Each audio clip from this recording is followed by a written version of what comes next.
Simple ആയിട്ട് ഉണ്ടാക്കിയെടുക്കാൻ വേണ്ടി പറ്റുന്ന ഒരു 4 മണി പലഹാരത്തിന്റെ റെസിപ്പിയുമായിട്ടാണ് ഇന്ന് ഞാൻ വന്നിരിക്കുന്നത്. വളരെ കുറഞ്ഞ ചേരുവ കൊണ്ട് വളരെ കുറഞ്ഞ സമയത്തിൽ നമുക്ക് ഇത് ഉണ്ടാക്കിയെടുക്കാൻ വേണ്ടി പറ്റും. കുട്ടികൾക്കൊക്കെ ഒരുപാട് ഇഷ്ടപ്പെടുന്ന നല്ല ക്രീമി ആയിട്ടാണ് നമ്മളുടെ ഈ ഒരു പലഹാരം ഉണ്ടാക്കുക. അപ്പോൾ ഇതെങ്ങനെയാണ് ഉണ്ടാക്കുക എന്നൊക്കെ നമുക്കൊന്ന് നോക്കിയിട്ട് വരാം. അപ്പോൾ അതിനായിട്ട് ഞാനിവിടെ 2 മുട്ട എടുത്തിട്ടുണ്ട്. ഇത് നമുക്ക് ആദ്യം പൊട്ടിച്ചിട്ട് ഒരു ബൗളിലോട്ടേക്ക് ഒഴിച്ചു കൊടുക്കാം. ഇതിന്റെ കൂടെ 1 ടേബിൾ സ്പൂൺ അളവിൽ പഞ്ചസാരയാണ് ചേർത്ത് കൊടുത്തിരിക്കുന്നത്. അതുപോലെ തന്നെ 1/4 കപ്പ് അളവിൽ പാലും കൂടെ നമുക്ക് ചേർത്ത് കൊടുക്കാം. പാല് റൂം ടെമ്പറേച്ചറിലായിട്ടുള്ള പാലാണ് ഞാനിപ്പോൾ ഒഴിച്ചു കൊടുത്തിരിക്കുന്നത്. ഇതിനി ആദ്യം നമുക്ക് നല്ലപോലെ ഒന്ന് മിക്സ് ചെയ്തെടുക്കാം. ഒരു ഫോക്ക് ഉപയോഗിച്ചോ അല്ലാന്നുണ്ടെങ്കിൽ ഒരു ബീറ്റർ ഉപയോഗിച്ചോ നല്ലപോലെ തന്നെ നമുക്കൊന്ന് മിക്സ് ചെയ്തെടുക്കാം.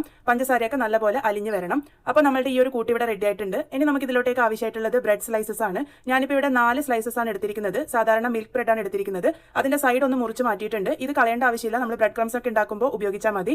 അപ്പോൾ ഇതിൽ നിന്ന് ഒരു സ്ലൈസ് ഞാനിപ്പോൾ എടുത്തിട്ട് ഒരു പാത്രത്തിലോട്ടേക്ക് വെച്ചിട്ടുണ്ട്. ഇതിന്റെ മുകളിലോട്ടേക്കായിട്ട് നമ്മൾ പ്രിപ്പയർ ചെയ്ത് വെച്ചിരിക്കുന്ന ആ ഒരു മുട്ടയുടെ മിക്സ് ഒന്ന് ഒഴിച്ചു കൊടുക്കാം. നല്ലപോലെ എല്ലാ ഭാഗവും സോക്ക് ആവുന്ന രീതിക്ക് ഒന്ന് ഒഴിച്ചു കൊടുത്തതിന് ശേഷം അത് മറിച്ചിട്ടിട്ടും നമുക്ക് ഇതേപോലെ തന്നെ ഒന്ന് ഒഴിച്ചു കൊടുക്കാം. നമ്മുടെ ബ്രെഡ് നല്ലപോലെ ആ ഒരു മുട്ട പാല് മിക്സിൽ നല്ലപോലെ സോക്ക് ആയിരിക്കണം. ഇതിന്റെ മുകളിലോട്ടേക്കായിട്ട് അടുത്ത ബ്രെഡ് വെച്ച് കൊടുക്കുക. സെയിം രീതിക്ക് തന്നെ നമ്മൾ അതിന്റെ മുകളിലോട്ടേക്കും ആ ഒരു മുട്ടയുടെ മിക്സ് ഒഴിച്ചിട്ട് പതുക്കെ നമുക്കൊന്ന് മറിച്ചിട്ട് കൊടുക്കാം. നമ്മുടെ ബ്രെഡ് മുട്ടയും പാലിലും ഇങ്ങനെ സോക്കായി തുടങ്ങും തോറും അത് ഭയങ്കര സോഫ്റ്റ് ആയിട്ട് വന്ന് തുടങ്ങും. അപ്പോൾ കുറച്ച് കെയർഫുൾ ആയിട്ട് തന്നെ മറിച്ചിട്ട് കൊടുക്കുക. അതുപോലെ തന്നെ സൈഡ് ഭാഗവും നല്ലപോലെ സോക്കാവുന്ന രീതിക്ക് തിരിച്ചും മറിച്ചും സൈഡിലൊക്കെ ആയിട്ട് നമ്മളൊന്ന് കവർ ചെയ്തെടുക്കുക. അപ്പോൾ ഇതുപോലെ ഞാനിപ്പോൾ 4 ബ്രെഡ് സ്ലൈസസും വെച്ചിട്ടുണ്ട്. അതിന്റെ മുകളിലോട്ടേക്കായിട്ട് നമ്മളുടെ മുട്ടയുടെ മിക്സ് ഒഴിച്ചിട്ട് എല്ലാ ഭാഗവും നല്ലപോലെ സോക്കാവുന്ന രീതിക്ക് ഞാനിപ്പോൾ ഒന്ന് ചെയ്തെടുത്തിട്ടുണ്ട്. അപ്പോൾ ഈ ഒരു രീതിക്ക് നമുക്ക് ചെയ്തെടുക്കാം. അപ്പോൾ ശ്രദ്ധിക്കാനുള്ളത് പൊട്ടിപ്പോവാതിരിക്കാൻ വേണ്ടി ശ്രദ്ധിക്കുക, അത്രേ ഉള്ളൂ. മൊത്തത്തിൽ ഞാനിപ്പോൾ ആ ഒരു മിക്സ് ഈ ഒരു 4 ബ്രെഡിന്റെ അകത്തേക്കും ഒഴിച്ചു കൊടുത്തിട്ടുണ്ട്. ഇനി ഇവിടെ ഒരു പാൻ ചൂടാക്കാൻ വേണ്ടി വെച്ചിരുന്നു. ചൂടായതിനു ശേഷം അതിലോട്ടേക്ക് കുറച്ച് ബട്ടർ ഒന്ന് ഒഴിച്ചു കൊടുക്കാം. ബട്ടർ ഇല്ലാന്നുണ്ടെങ്കിൽ നെയ്യ് ആയാലും മതി. നെയ്യിലോ ബട്ടറിലോ ഉണ്ടാക്കുമ്പോഴാണ് ഇതിന് ടേസ്റ്റ് കൂടുക. ബട്ടർ ഒന്ന് ചൂടായി വരുമ്പോൾ ഇതിലോട്ടേക്ക് നമ്മൾ പ്രിപ്പയർ ചെയ്ത് വെച്ചിരിക്കുന്ന ബ്രെഡ് വെച്ച് കൊടുക്കാം. അതിന്റെ മുകളിലോട്ടേക്കായിട്ട് ബാക്കിയുള്ള മിക്സും ഞാൻ മൊത്തത്തിൽ ഒഴിച്ചു കൊടുത്തിട്ടുണ്ട്. ഇനി ഇത് ഒരു ലോ ഫ്ലെയിമിൽ വെച്ചിട്ട് വേണം കുക്ക് ചെയ്തെടുക്കാൻ വേണ്ടിയിട്ട്. അപ്പോൾ ഇപ്പോൾ ഏകദേശം ഒരു 1-2 മിനിറ്റ് ആയിട്ടുണ്ട്. ലോ ഫ്ലെയിമിൽ വെച്ചിട്ട് തന്നെ കുക്ക് ചെയ്യണം. അതുപോലെ തന്നെ മറിച്ചിടുമ്പോൾ നല്ലപോലെ ശ്രദ്ധിച്ച് മറിച്ചിടണം.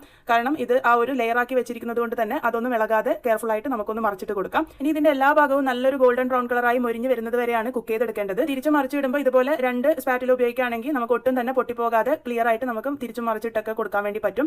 അപ്പോൾ ഇതുപോലെ ഞാനിപ്പോൾ ലോ ഫ്ലെയിമിൽ വെച്ചിട്ട് എല്ലാ ഭാഗവും നല്ലൊരു ഗോൾഡൻ ബ്രൗൺ കളർ ആകുന്നത് വരെയാണ് നമ്മളിത് കുക്ക് ചെയ്തെടുക്കേണ്ടത്.